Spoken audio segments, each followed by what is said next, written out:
I'm very happy to participating in this group. It's my first time here at SUV, as well as in Scotland. And the presentations and discussions so far have been very inspiring for me. But I want to apologize for reading my presentation, doing this because English is not my native language. And also, I want to ensure I don't exceed my available time. But I'm also very happy to present a project that has been of a passion to me. Passion is the only word I can find to describe it. In the last 2 years, and which involves the documentary heritage of the indigenous people of Brazil, the Apinajé.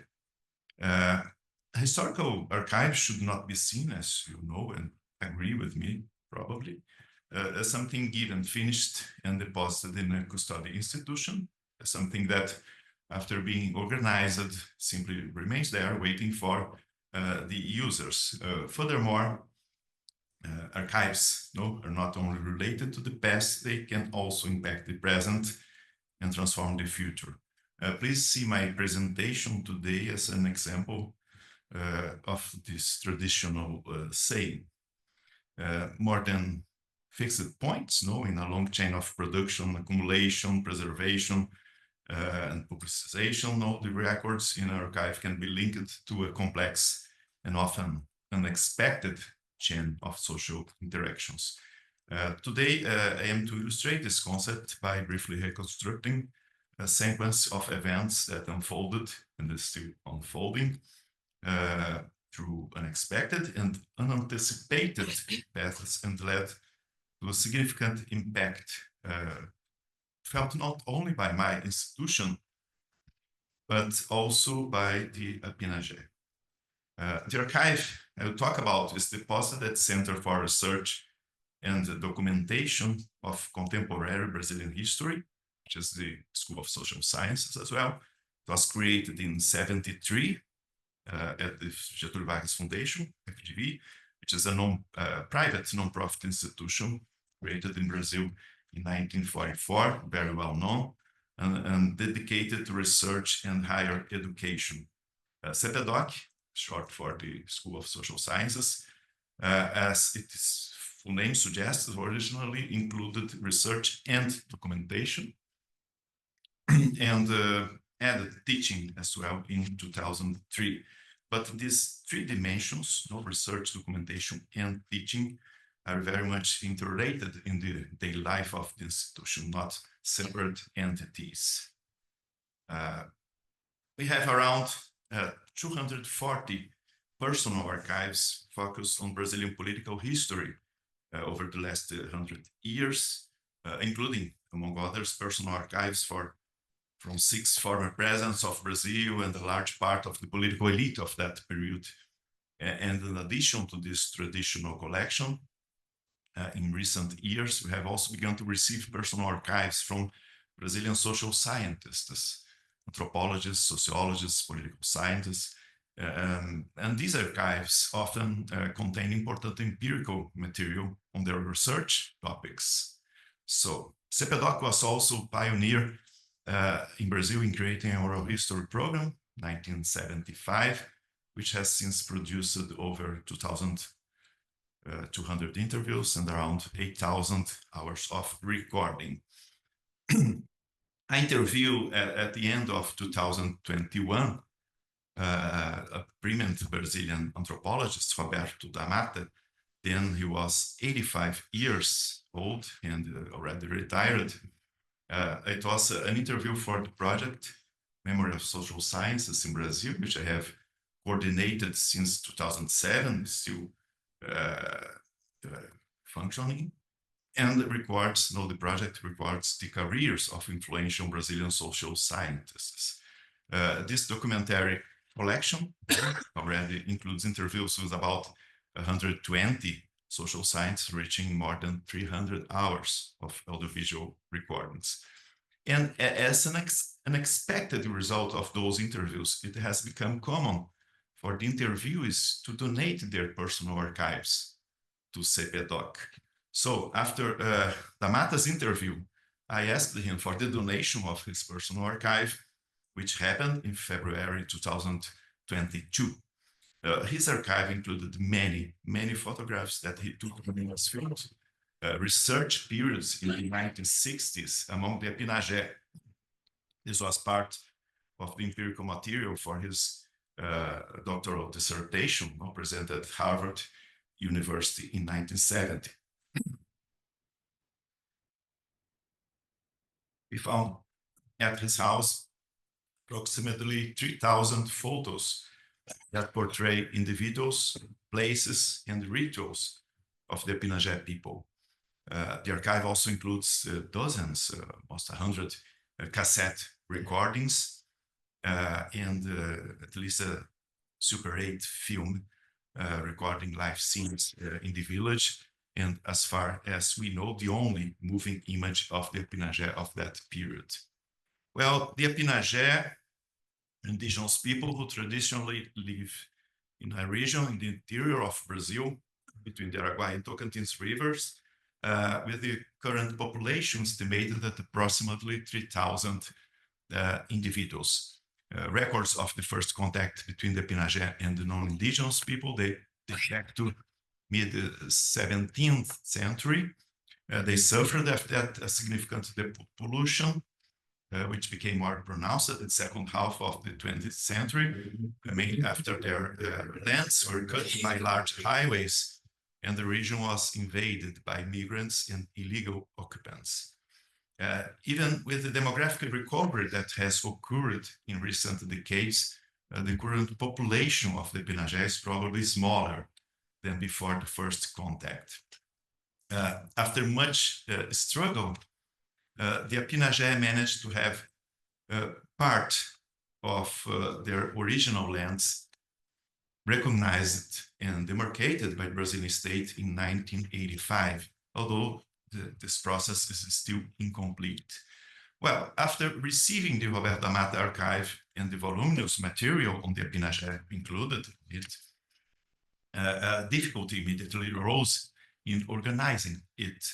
The description, for instance, would invariably be very generic, since there were little register of the names in there. Amata could not identify the photos since the research was conducted more than 50 years before. So the indigenous people, therefore, would have their identities ignored in the process of identification. We could, of course, after digitizing the images, make them available in a single dossier on the internet with a general description like 3,000 photographs taken by the anthropology, etc., depicting people, rituals, and location. That's it, and leave further identification to potential users of the archive. We wanted, however, to do something more precise and certainly more respectful towards the Apinajé, to ask for their collaboration. An internet search led me to an Apinajé elementary teacher who worked in an indigenous school in one of the Apinajé villages. I emailed him in June 22, and we soon arranged to discuss my idea of a collaboration for identifying the photos and other materials. During a conversation via Zoom, he expressed great interest in the proposal, possibly including teachers and students for other Apinajé indigenous school, as well as elders in the process. It's important to emphasize here that the Apinajé have nothing like archives, libraries, museums, documentation centers. They're a very poor population located in a remote part of Brazil and have been victims of centuries of subordination and prejudices. Therefore, this collection we received register a part of their history of which they have practically no record. After the first contact with the Apinajé, it became clear to me that beyond simply identifying the photos, the work would encompass explaining an entirely complex social and cultural context. A notable event in this process was holding a virtual meeting in July 22, in which I showed them some photos and excerpts from the film that came with the archive. The virtual meeting was attended by the chief, the cacique, the chief of the Apinajé, Bertram, he's here in the middle. Then a 75-year-old man who had met Da Mata when he stayed in the region in the 1960s. And he identified many individuals in the photos that were shown, but each identification was followed by a contextualized information about the person, the place, the event they recorded. The Apinajé were deeply moved by the photos' identification of ancestors, relatives, or themselves sometimes, and expressed a desire to involve elders and students in the process. They were very, very interested in learning that the donated material contained the recordings that would allow them to recover knowledge, myths, songs, and parts of rituals that have been lost, forgotten by then over the generations, to this process of oral transmission. So from the beginning, it was also clear that the identification and the organization of the collection we received could follow different cultural logics. For example, at CEPEDOC, we have some established elements for identifying photographs, location, date, name of photographer, whether the record is in color, black and white, etc., etc. But how would the anthropologists who produced this material, Da Mata, would organize it by each of the field trips? We went 4 times, 4 periods to do his field work, or by the theme, by the place, by the event portrayed. And how would the Apinajé classify and organize this material archive? And what uses would they like to make of it? So we took some initiatives to record these possible classificatory schemes, if we call them, to move forward, such as conducting additional interviews with Da Mata to understand how he would organize the documents. In the case of the Apinajé, however, the task would prove to be much more complex, mainly because the classification logic varied according to the degree of knowledge each person had on the past and individual experience about what was recorded. So young Apinajé would organize in a way, but the chief would organize in another way, by family, not by ritual, etc. So there's no Apinajé generic way of classifying it. We then sought to establish a more in-depth collaborative work with the Apinajé, which would involve organizing and making available a historical, cultural heritage of great importance to them. That was the project Indigenous Documentary Heritage, collaborative work between CEPEDOC and the Apinajé People, was then formalized and begun in January last year, 2023, financed with the resources from FGV itself. We didn't ask for external resources. Even before the project was formally launched, we had the idea of including Apinajé students as students in our professional master's degree in cultural heritage. That's what I'm talking about, we're doing about. The master's degree is a reference in its field in Brazil, fully aligns with the project's theme. And a large part of the course is taught online, with only 2 weeks in-person classes in Rio de Janeiro during the first 2 semesters of the course, which made the possibility viable. So we had to bring the Apinajé students for these periods. The Apinajé received the proposal very well. So in December 2022, we had held a selection process that approved 2 Apinajé joining the class that began the course last year, 2023. And now we have in 2024 another student admitted to the master's degree program. And just now we have an open selection process for another 4 students for this master's and 1 for our professional doctorate. So the presence of the Apinajé students in our postgrad program indeed represent a form of qualification and empowerment for them.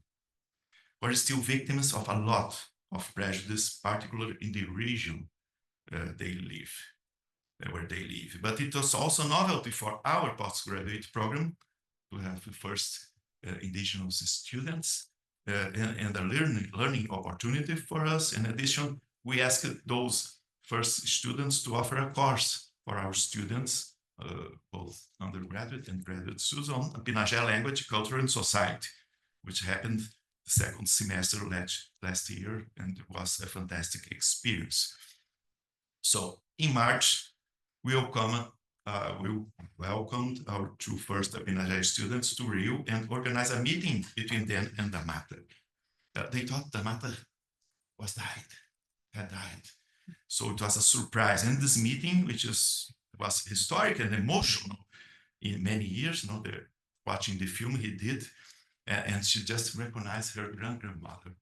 It had no picture image of her. Started crying, etc. It's all apart. It's very and she asked, our female students, Irembet, asked the matter why he had never returned to the Apinajé in the 45 years since his last visit. So I started giving some excuse and said, no, I don't know, I can die if I return, etc. But I then proposed that we should pay this debt by taking Damata back to Apinajé for a visit, almost 50 years then. So on August 20th last year, 23, Damata returned to the Apinajé people after 45 years.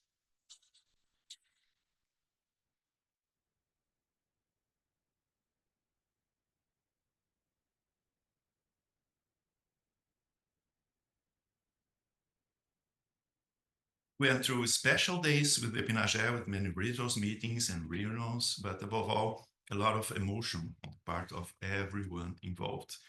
This event is very much significant for them, historically, culturally, even cosmologically, and it's recorded in our documentary, Reencounters, which we produced at CEPEDOC and is currently available on FGV's YouTube page, and which has been shown at several film and academic events and exhibitions in Brazil and elsewhere, including next week. It will be in a competitive national film festival.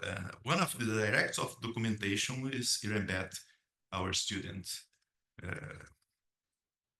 The visit, which I have already repeated this year and have another scheduled for next year, also marked the re-encounter of many Apinajé with records of their past. It's not just something that brings back a memory of the past, as Chief Dekrut told us. When he looks at these photos, he does not see the image of someone who's gone. The photos bring that person into the present moment alive. It's not a representation of the past, but the presence of the past. And the visits to Apinajé villages also resulted in the formal adoption by then of the small CEPEDOC team that I coordinated in the visits. Another professor of anthropology and two research assistants, as well as my wife and my 9-year-old son, who accompanied me all the trips I made to the Apinajé. This adoption took place through an elaborate ritual process of naming, through which we assume the position, the complex Apinajé social structure. It's not a title given as a formal tribute to visitors, but something that made us, in their view, a real part of the Apinajé family, as they always stress, with its rules and duties as well. So thus, unexpectedly, I became Penhorik, my wife Gre, and my son Miguel, 9 years old, received in June of this year the full name, more than just the name, the powers and the soul of the Chief Dekrut. He chose by unexpected, it was completely unexpected for me. He decided to give his name, which can be done only once. He's 77 years old now, to my son, together with his grandson, in a complex ritual, today ritual that made them brothers, twin brothers and successors of the chief when he dies. So here we had a cosmological innovation for the Apinajé, a double chiefdom, one for the interior of Apinajé society, the other for the exterior, for the relationship of the Apinajé with the world beyond the borders of their culture. Since then, we have brought several Apinajés several times to FGV for work meetings on the archive, for interviews. In November, next November, they will receive a public tribute at the FGV Research Symposium. In December, we have 15 Apinajé in Rio for a week. And there isn't enough time here to describe in detail this collaborative process of organizing the archives and the solutions we had to find together with them. As I said, this is no longer a collaboration to just identify documents. It is no longer just about the Apinajé material in Roberta Matter archives. It's something different and, as I said, unexpected and unanticipated. The identification and organization work are already advanced, and we are currently focused on exploring and creating viable ways to use this collection. For example, the documents are being used to produce teaching material for indigenous schools, produced by them, often playful, such as memory game and puzzles, etc. We currently have many other initiatives within the project's scopes, such as interview with elderly people, like the chief and his wife as well. He speaks fairly good Portuguese. She doesn't, but we're recording, and we're in Portuguese and in Apinajé as well. Their stories, life stories, and traditional knowledge. We have also sought and received new archives with the material about Apinajé, greatly expanding this way the collection beyond the documents that came with Roberto da Mata's archives. For instance, the archive of Odair Geraldine, another anthropologist that visited in the 90s, and also the first anthropologist to visit then in the 20s and early 30s. Kurt uncle Niemann Daju was a German. In addition, we have also produced more material about Apinajé because we have been recording our interaction, registering our collaborative work since the beginning. We have more documentary films in the production phase now. Irembet also produced it together with our two research assistants that I brought to the field, a photographic exhibition about the Apinajé's reaction to the photos of their past, which received this July of this year, the Pierre Verger Prize, was the leading award of the Brazilian Anthropology Association for this modality. You can see the two research assistants and Irembet. It became also my niece and daughter. They have the same word for both. Next week, I'll be with Irembet in Salvador da Bahia, representing the film in the competitive exhibition of the Curumim Festival, which is the leading Brazilian event on indigenous cinema. To conclude, I hope you enjoy following all the unexpected path that unfolded in starting from an oral history interview, which led to the donation of a personal archive to institution, the emergence of a collaborative project, new developments in CEPEDOC's teaching activities, and above all, a tremendous cultural impact for the Apinajés themselves. It's essential here to emphasize the key word for me in this process: collaboration. Collaboration. From the beginning, we sought to develop an attitude that was as respectful as possible toward the Apinajé, avoiding placing ourselves in the position of those who have the knowledge established to give back to them, even with the best intentions. also have been trying to avoid the temptation to tell them how they should feel about this past that has become so present to them. So let them talk about their own feelings. So together we're discovering ways to organize and make this archival material available in a practical and meaningful way for everyone involved, us, the institution, at CEPEDOC, the external researchers who will access the collection, and the Apinajé people themselves. For them, it's not just about discovering, about rediscovering a part of their past, but actively using this collection as a powerful instrument to transform their present and future as an indigenous people. And here is the QR code for the documentary film, 1 hour film, with English subtitles. So if you're interested, please go scan it. And thank you very much for your attention. So before we begin, we want to quickly acknowledge, before we begin our presentation on Indigenous mascot archival materials within U.S. College and University Archives, we'd like to acknowledge that our institution sits on land that is originally not ours. The University Archives at the University of Illinois at Urbana-Champaign is located on the lands of the Peoria, Piscataqua, the Piakasha, the Wea, the Miami, the Mascot, the Ottawa, the South, the Miskawaki, the Kickapoo, the Potawatomi, and the Ojibwe. I always get that one very wrong, excuse me, and Chickasaw nations. These lands were the traditional territory of these Native nations. Prior to the forced removal, these lands continue to carry the stories of these nations and their struggles for survival and identity. And for time, just read.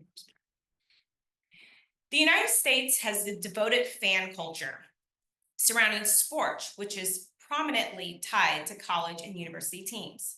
Allegiance to a team becomes a part of the fan's identity, for which the mascot becomes the central focus. One trend within American sports teams is the use of indigenous imagery and names as a mascot, emphasizing the romanticization and fictionalization ideology of indigenous peoples, bodies, and culture in a post-colonial setting. Since the 1960s, there has been pushback from Native American advocacy groups to end this practice, and they have achieved real results with colleges and universities retiring their indigenous mascots. However, the retirement of a mascot brings a complicated relationship with identity, higher education, and post-colonial attitudes towards Native Americans to the forefront. That complicated history and dialogue is preserved within the institution's records. To better understand the current scope, access, and use of indigenous mascot materials within archives, we sent out a survey to college and university archives with retired mascots. This survey did not happen in a vacuum. We have worked in an environment of shifting contention over the retirement of our former mascot, Chief Alino. The mascot was retired in 2007, and as of 2024 has no replacement. There have been unofficial portrayals of the mascot, including one that was in the university's 2017 homecoming parade, prompting protests from students. In 2014, a Native American student wrote an open letter to administration about her anguish and suicidal thoughts over the chief's continued presence on campus. In 2018, the chancellor's office formed a commission to review the mascot debate to form recommendations on how to help the university community move forward from the retirement. While the controversy has cooled in recent years, Chief Alino continues to be a presence on campus, in town, and in the university archives. While this study focuses on four-year colleges and universities, according to the National Congress of the American Indian, the NCAI, there are over 1,900 grade schools that use indigenous-themed mascots as of April 2023. This number does not include professional or minor league sports teams, community colleges, or other organizations. The use of Native American mascots is endemic in American culture and reflected in the archival record, creating a wider issue that impacts more than just college and university archivists and is worthy of open discussion and study. So we did a quick literature review and found there's no current literature within the archival profession specifically on indigenous mascot materials. However, there is a strong body of literature on the acquisition, description, and access to racist and controversial materials within archives, and a separate body of literature on the debate on Indigenous mascots and their impact on Native communities. Frank Boyle's article, Just a Bunch of Bigots, details the acquisition of controversial Ku Klux Klan materials at the Clark Historical Library in 1992, which drew attention and protest from the campus and local community. But he emphasizes the importance of acquiring the materials. In 2014, an American Libraries article, Extremism at the Library, covers Duke University's acquisition of an extensive collection of materials documenting American extremists and hate groups. This article noted the importance in making the materials available for research. There's also a growing body of work on descriptive standards for sensitive and controversial materials. Elizabeth Holbert's chapter, Ethical Cataloging and Racism in Special Collections, emphasizes the importance of accurately describing racist materials. In her article, From Disclaimer to Critique, Race in the Digital Image Archivist, Kate Halterhoff urges archivists and curators to move away from blanket disclaimers and to utilize metadata to identify offensive imagery in digital objects. A post from the Jim Crow Museum by Cindy Tiet articulates the complex relationship between staff and racist materials, prompted by a question about the feelings of staff working with racist objects. She responded, demonstrating tender care to things that have been used to hurt, oppress, dehumanize, and harm other human beings is difficult, and that she does not like what the objects represent. However, she also notes that it is important to steward the collection so that people can learn from them and not forget the harm the items cause. Other fields of studies, such as Native American studies, history, and psychology, help to build a better understanding of the history of Indigenous mascots, the attachment that communities have to them, and the harm caused by racial stereotypes. In her book, Indian Spectacle, College Mascots and the Anxiety of Modern America, historian Jennifer Giuliano documents the history of Native American college mascots between 1926 and 1952. She notes that universities were struggling with their identity at the start of the 20th century, and that football was a powerful source of community identity and pride. American football, should add. The work illuminates the colonial roots of Indigenous mascots and how they became entangled in the identity of higher education. In their book, Mascot Nation, Andrew C. Billings and Jason Edward Black explore the issue by using both empirical evidence and case studies to review the debate. They examine fan culture and how people connect their identity with sports teams. The authors note that while fans resist mascot changes as a challenge to their identities, changing a mascot does not diminish fan support. Thus, it is a low-stakes issue for teams and institutions. The authors conclude that the only way to end the mascot debate is to stop appropriating and controlling Native names, images, and performances in neo-colonial ways. The impact of Indigenous mascots in the mental health of Native American populations is well documented in several studies and reports. Many conclude that the detrimental effects of mascots on Native American populations, particularly youth. The issue of Native American mascot archival materials is a complex one. For many higher education institutions, the mascot was a symbol for their students to rally behind. The imagery was often front and center for these institutions, and this image can be pervasive within the archival records. Archivists need to be aware of the mixed emotions and reactions these mascots may bring up within their communities. So quickly, our methodology. We designed a survey to examine the scope, use, and policies surrounding retired Indigenous mascots, mascot archival materials. Responses were anonymous, and identifying information in free text fields were redacted before use, and any question could be skipped.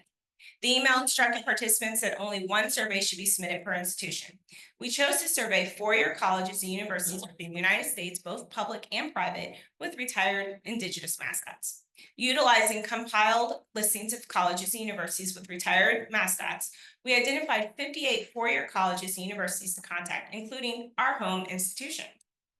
The survey was conducted from May 13th through June 10th, 2024, and 40 institutions responded with a 68.9% rate. So here are the numbers or our results from the survey. So first, the participants were asked about when their institution's mascots retired. 7 were retired in the 1970s, which corresponds with the start of a campaign focused on ending the use of Indigenous mascots. Only 4 responded that their mascot was retired in the 1980s. 14 retired theirs in the 1990s, correlating with resolutions and statements from national organizations denouncing the use of Indigenous mascots. 13 were retired in the 2000s. This spike correlates with the National Collegiate Athletic Association's 2005 ban on the use of hostile and abusive racial mascots at their championships. This ban can be attributed directly to the retirement of several mascots, including our own. One institution responded that their mascot was retired in the 2010s, another after 2020.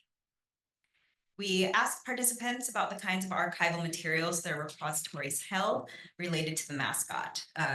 Maybe unsurprisingly, sports memorabilia was the most common at 97.5%. Photographs and newspaper clippings are the second most common, both at 95%. These responses were not a surprise to us, except for the lower rate in which protest materials were collected at just over 22%. However, this can be explained if several institutions did not experience protests or demonstrations against or for their mascot. It could also be that protest materials are often personal items and not official records, so might be less likely to be collected. When asked if materials were repatriated to Native American tribes, only one participant responded that it had. This, along with the fact that only 2 repositories responded that they held native-made items, implies that not many institutions obtained native-made items in connection to their mascot. This finding was a surprise to us because it was our institution that responded yes to returning an item. To give context, in 1982, regalia was purchased by the university from the Oglala Lakota tribal nation. No, not yet. Tribal nation unrelated to Illinois tribes, and for the use of the chief. And after the chief was retired in February 2007, it became part of the Sousa Archives and Center for American Music's collection, which is part of the University Archives. In January 2007, a month before the chief's retirement, the tribe asked for the return of the regalia. And 2 years later, it was removed from the Sousa Archives and returned without any formal statement from the university. We also asked participants about the frequency of use of the materials. Most respondents said that the materials were rarely requested. 9 said that they were never accessed. 5 said they were accessed somewhat often, and 1 responded that they were used often. When asked about the kinds of reference inquiries they received, half reported course assignments as the most common inquiry, with the second being classroom use at 35%. A quarter said that the materials don't get used at all. While these materials appear to be low use, a participant emailed us separately and mentioned that the repository received an uptick in inquiries about the mascot after the archives did an exhibit on it. This insight illustrates how reference inquiries can rise in reaction to increased publicity on a particular topic. When asked about the levels of restrictions on mascot materials, 31 participants indicated that there were no restrictions, and 9 responded that they had some restrictions to access. Participants were asked to share any formal or informal policies their repository had regarding their mascot materials, of which 23 responded. Several indicated that they have no policies at all. Some have only informal policies in practice. Many institutions have content statements, which are either broadly address sensitive materials or were specific to the mascot itself. Other policies include limits on commercial use, distribution, and publication. When asked if any policies were reviewed by administration, nearly half said that they had no policies at all. 27.5% reported that they had policies, but they were not reviewed, and 22.5% reported that the access policies were reviewed or approved by their admin. We asked about the online presence of the mascot maintained by the repositories. Unsurprisingly, online finding aids and catalog records were the most common at 55%, followed by full access photographs. 1/5 of respondents indicated that they maintained no online materials. We also asked about the current attitudes regarding retirement. 17 respondents indicated that it was still a somewhat contentious issue. 16 reported it was no longer an issue, but it used to be. 4 said that it was never controversial. That must be nice. And 2 reported that it was still an active debate. 1 said that they did not know. The survey asked about the training archivists received or have provided relating to the handling of the mascot materials. The most common type of training was providing a history of the mascot, 57.5%, while 40% responded that they had not received nor provided any training. The last part of the survey provided space for additional comments. Several commented on how the issue was only contentious amongst alumni.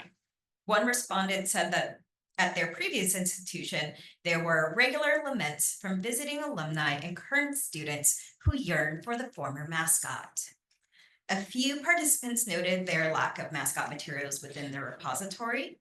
1 was even concerned that their materials might be taken by their administration because it reflects poorly on the institution.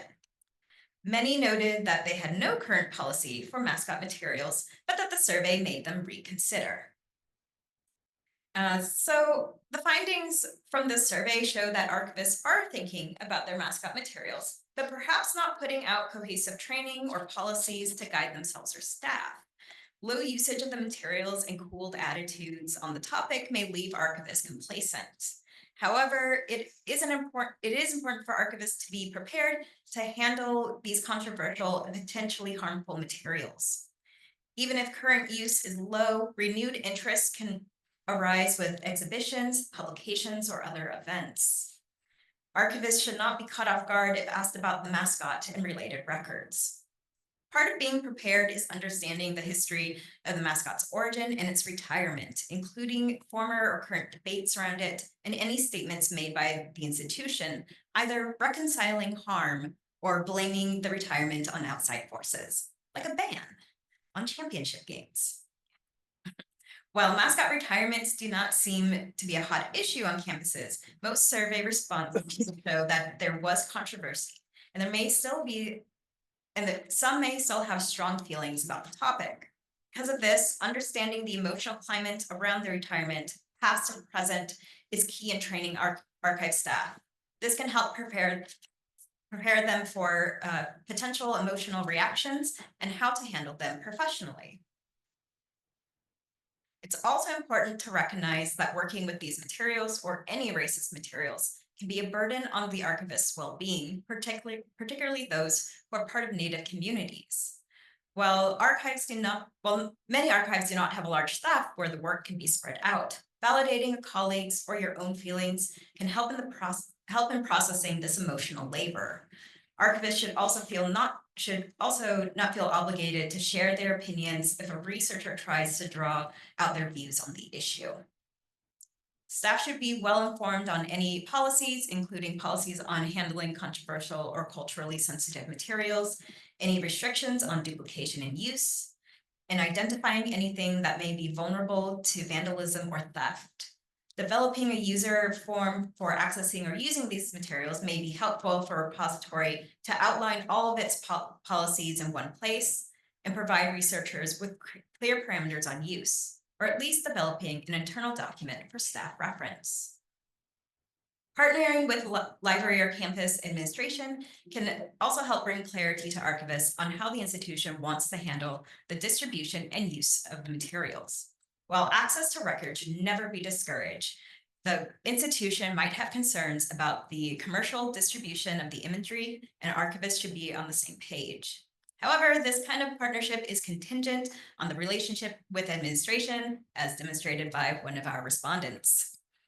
Other partnerships may include campus offices like repatriation offices or American Studies programs, particularly if the archives has Native-made items or items of questionable provenance related to the mascot, such as drums, regalia, or feathers. These offices can assist with identifying materials that should be returned or have specific handling policies. This particularly shows a good faith effort from the from the archives. Archival records on Indigenous mascots are steeped in racial stereotypes and racist depiction of Native Americans that have caused real harm. Archivists cannot brush off these records as the one-off collection of an odd donor, as retired mascots were the physical embodiment of the institution's values and identity. Universities and colleges may have retired their Indigenous mascots, but they will always represent the institution in some way, and the archives must remember them, which makes the mindful stewardship of these archival records even more important.